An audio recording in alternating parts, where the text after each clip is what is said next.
ചില ഗുരുക്കന്മാർക്ക് അസുഖം വരുമ്പോൾ അവർ ചോദിക്കാറുണ്ട്, ഇത്രയും വലിയ സാധനങ്ങൾ ചെയ്തിട്ട് എന്തുകൊണ്ട് അദ്ദേഹത്തിന് അസുഖം വന്നു?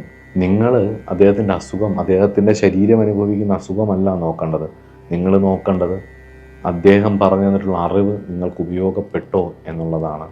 പല ഇന്നത്തെ കാലഘട്ടത്തിൽ ഒരുപാട്, ഇപ്പോൾ രമണ മഹർഷി, ശ്രീനാരായണ ഗുരുദേവൻ, ശ്രീരാമകൃഷ്ണദേവൻ, ഇവരൊക്കെ അവസാന കാലത്ത് അസുഖം വന്നാണ് മരിച്ചിട്ടുള്ളത്. അപ്പോൾ പലരുടെയും ഒരു സംശയമാണ്, ഇത്രയും വലിയ സാധന ചെയ്തിട്ടുള്ള മഹാഗുരുക്കന്മാർക്ക് എന്തുകൊണ്ട് അസുഖം വന്നു എന്നുള്ളത്. അസുഖം വരാതിരിക്കുക എന്നുള്ളതല്ല സാധനയുടെ ലക്ഷ്യം. നമ്മുടെ സാധാരണ കണ്ണിലൂടെ കാണുമ്പം അവരെ അത് ബാധിക്കുന്നുണ്ടോ ഇല്ലയോ എന്ന് മാത്രം നമ്മൾ നോക്കിയാൽ മതി. നമുക്ക് ചിലപ്പോൾ അത് നോക്കുമ്പം നമ്മൾ സാധാരണക്കാരായിട്ട് നമുക്ക് ബാധിക്കും. പക്ഷെ നമ്മുടെ താഴ്ന്ന തലത്തിൽ നിന്ന്, നമ്മുടെ റേഞ്ചിൽ നിന്ന് നമ്മളതിനെ കാണുമ്പം നമുക്കങ്ങനെ തോന്നിയേക്കാം. പക്ഷെ അവർക്കത് ബാധിക്കുന്നേ ഉണ്ടാവില്ല. അവർ ഉള്ളിൽ അത് ശാന്തമായിരിക്കും.